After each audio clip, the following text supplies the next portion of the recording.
இவளோடு நடந்தேனா இந்த மாயத்தில் நானும் விழுந்தேனா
அழகழகாய் பேசிடும் நாம் மண்ணோடு வாழும் வரை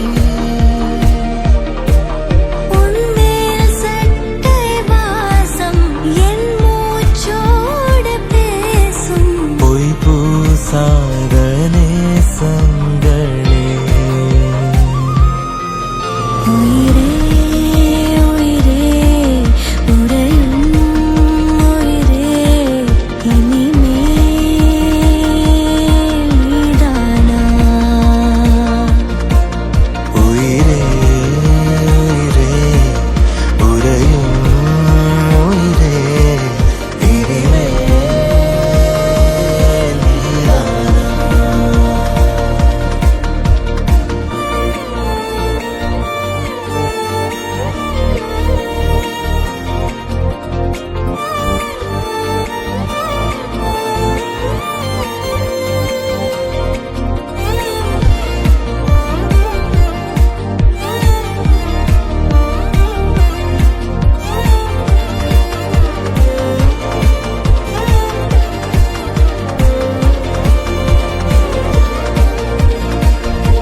मुझको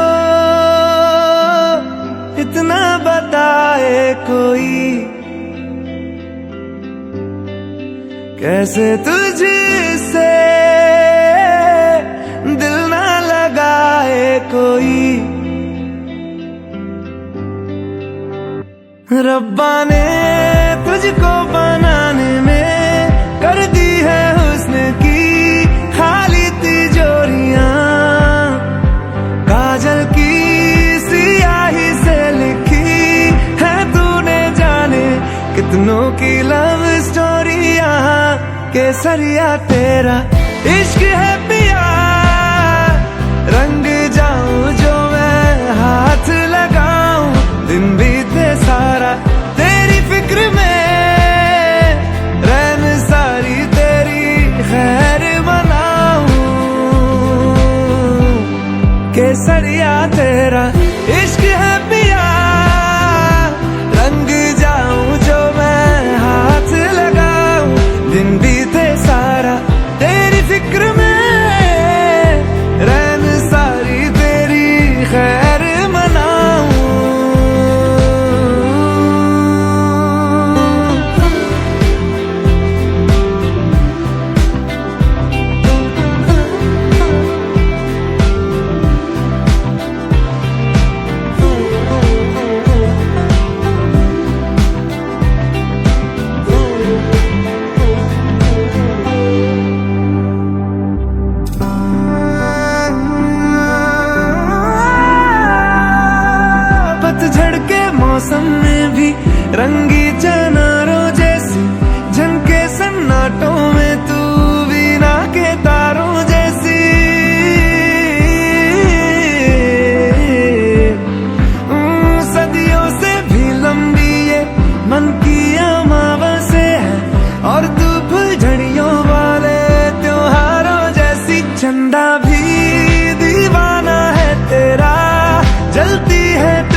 दोनों की लव स्टोरिया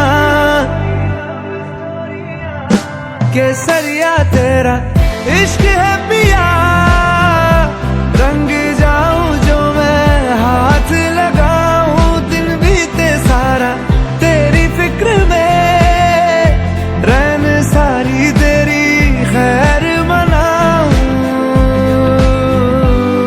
केसरिया तेरा इश्क है पिया रंग जाऊं जो मैं हाथ लगाऊं दिन बीते सारा तेरी फिक्र में रैन सारी तेरी खैर मनाऊं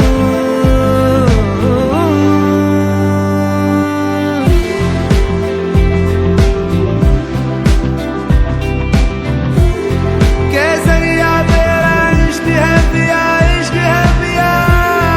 केसरिया तेरा इश्क है पिया इश्क है पिया पिया इश्क है पिया इश्क है पिया केसरिया तेरा इश्क है पिया रंग जाऊं जो मैं हाथ लगाऊं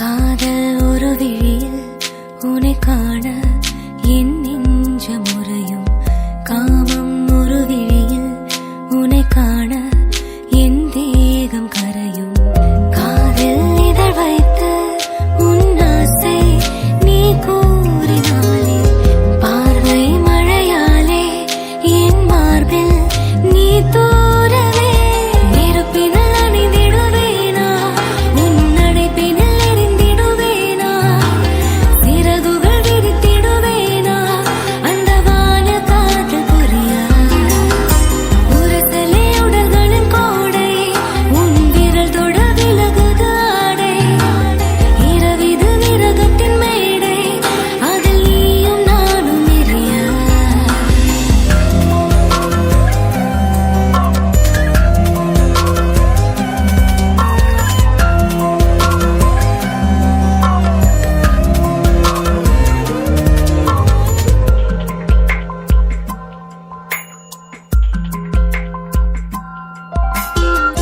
நடுமுதுகினில் ஊர்ந்து போகும் உனதொரு விரல் எங்கு நகரும் உன் பயணத்தில் தொலைந்தேன் நானே என்னை நானே தேடுகிறேன் உனதிதழ்களின் பாதங்கள் என் மேனியில் நீ வைத்து செல்ல வழி தொடர்ந்திட பார்க்கிறேன் என் இதயத்தில் முடிந்ததே நெருப்பினில் அணிந்திடுவேனா உன் நடைப்பினில் எரிந்திடுவேனா சிறகுகள் விரித்திடுவேனா அந்த வான காதல் புரியா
ராக்கெட் துணையாக ஏற்கின்றேன் இனிமேல் புயல் வெயில் மழை சுரையுது ஒன்றாக கடப்போமே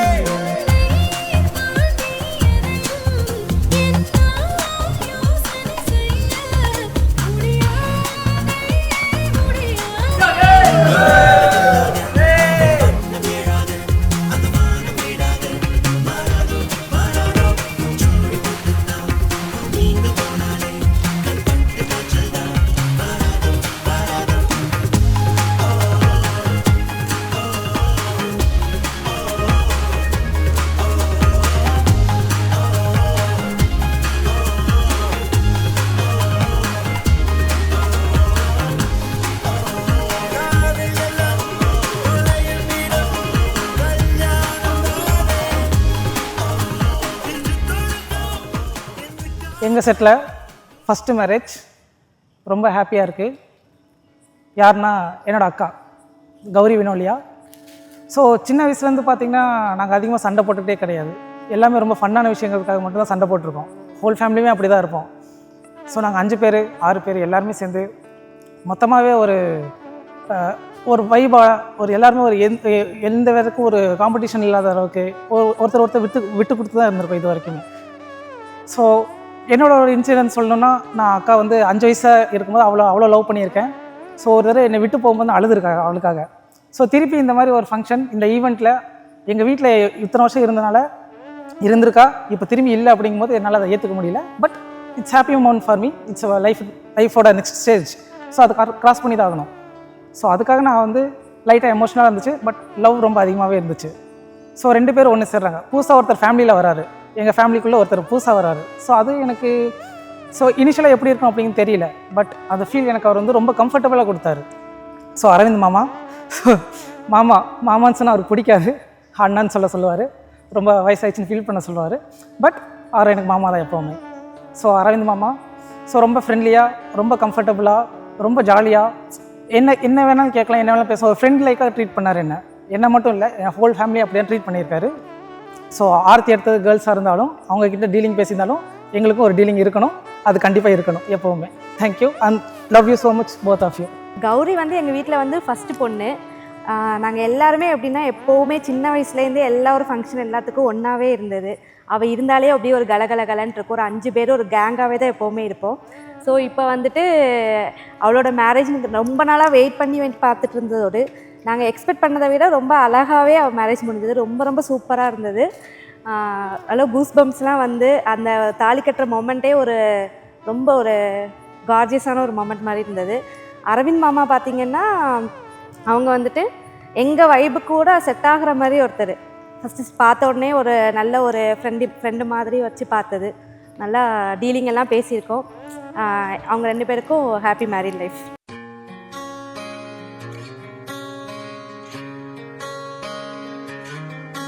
நான் போகும் பாதை எங்கிலும் மௌனம் நிலைத்த நெஞ்சிலும் கனாவில் எந்த காதல் கொண்டு வா. நான் செல்லும் தூரம் நேரினும் காலம் கரைந்து போயினும் நிலாவை போலே வா.